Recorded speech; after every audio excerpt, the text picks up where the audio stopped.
Hello，大家好。咁今日咧，我哋就會做一個 pole dance 嘅 Q&A。咁事緣就係我喺自己嘅 Instagram 啦，就都有問大家會唔會有啲關於鋼管舞嘅問題想問我呢？咁我就喺嗰度咧收集咗唔少嘅朋友仔嘅一啲問題啦。咁就諗住喺呢條片咧就會去解答翻一啲多人問嘅問題嘅。嗱，咁喺入正題之前咧，大家就撳一撳呢條片下邊嘅 like 同埋 subscribe 呢個掣先。然後我哋咧就事不宜遲，即刻進入第一題嘅問題啦。有人問why learn pole dance 係咩原因你開始學 pole 咧？咁就好搞笑嘅，因為我學 pole 之前咧，我係玩健身嘅。咁我去到某個位置啦，即係我健身咗1年鬆啲嘅時間啦，開始覺得遇到一個樽頸位。嗰陣時就覺得即係下身或者係腹嗰啲，其實都練得 OK 嘅，亦都係去到我想要有嘅一啲身體嘅線條身形咁樣啦。但係就唔係好滿意我上身嘅線條。咁我嗰陣時就諗啦，有啲咩運動係可以好 focus 個上身去練嘅咧？咁其實就好快已經諗到一定係空中嘅運動。咁但係我自己對於空中瑜伽咧就冇乜興趣嘅，即係少少悶啊！我自己覺得no offense to 玩瑜伽或者係空中瑜伽嘅人啦。咁所以其實我嗰陣時就冇諗過要學空中瑜伽嘅，反而咧我就中意玩一啲咧比較少人玩嘅嘢，即係呢個係我個性格嚟，我唔中意做啲好多人做嘅嘢。咁喺嗰一排咧，我就揾仲有冇其他空中嘅運動可以試咧？咁又唔覺意咧俾我見到，我唔係好記得係邊個嘅片。總之咧就係啲好 artistic、好藝術感嘅鋼管舞嚟嘅。咁我就好中意呢一種，即係我覺得好似打開嗰啲音樂盒嘅一個跳舞嘅公仔喺度轉㗎嘛，好靚。咁我就好想做呢樣嘢。咁然後好快我就同朋友一齊去報一個試堂啦，有鋼管舞嘅試堂。咁我前後其實試咗2次嘅，即係2間唔同嘅 studio， 都覺得 OK 係我中意嘅嘢，同埋應該係我會 handle 到嘅嘢，所以我就一路跳到而家就2年幾啦。然後第二個問題，第一次學有冇好緊張？咁呢個朋友就話想試下，但係覺得學 pole 嘅人都好似好犀利，同有跳舞底。咁呢個好似好多個問題咁樣啦。咁首先第一個問題係有冇好緊張？咁我就冇乜話好緊張嘅，因為我嗰陣時其實都已經見咗新年紀啦。當時係考緊健身教練牌添嘅，同埋我自己就有跳開舞啦以前。咁所以反而我上試堂，即係我報嘅時候，我都覺得幾有信心可以做到嘅。至於呢個朋友話覺得學 pole 嘅人都好似好犀利，同埋有跳舞底呢，好犀利呢個點呢，我係唔否認嘅，甚至乎係都相當認同添嘅。喺學鋼管舞嘅路程上面呢，挑戰係 keep 住會嚟㗎。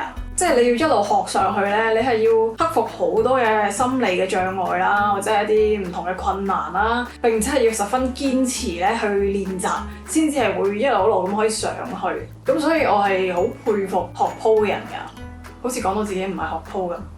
至於佢話覺得學 pole 嘅人都有跳舞底呢樣嘢咧，就唔一定嘅。我覺得一半一半啦，一部分嘅人咧係跳開其他舞，然後佢想 explore 多少少唔同嘅舞種而嚟學鋼管舞嘅。我自己都係之前有跳其他舞種之後先至跳鋼管舞嘅。但係咧一啲完全冇跳過舞啦，甚至乎係冇做過運動嘅同學咧，我都係見過唔少嘅。咁所以你話使唔使一定要識跳舞或者係有運動底先至學鋼管舞呢？可以話如果你有做開運動或者有跳開舞呢，的確係會比較容易上手嘅。但係唔係一個必須或者係一個門檻呢？就絕對唔係嘅。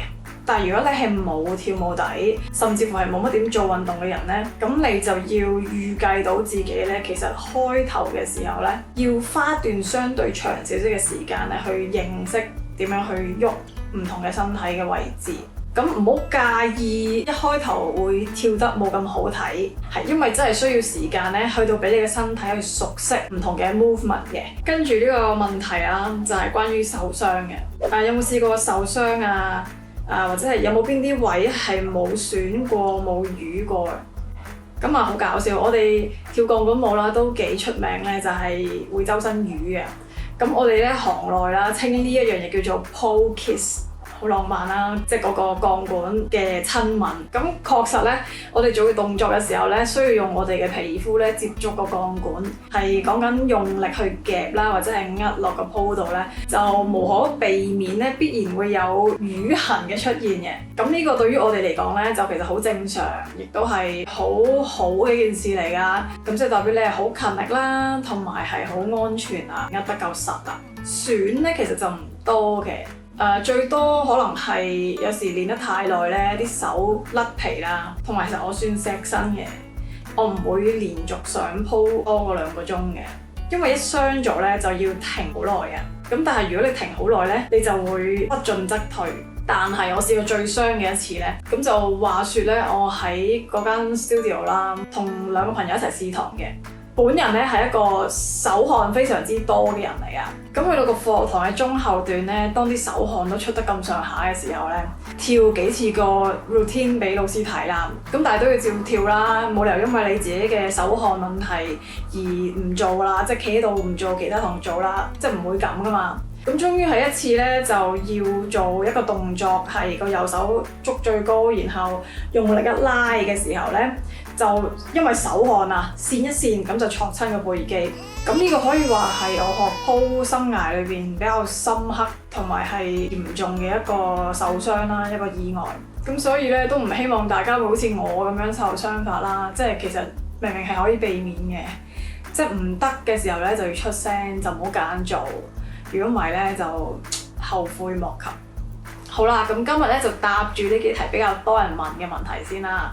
咁如果你有問題而我係冇解答到嘅話咧，你不妨可以喺下面留言嗰度問我嘅。而如果你頭先係冇撳到 like 同埋 subscribe 咧，你就記住而家撳返啊！我哋喺下條片再見啦，多謝。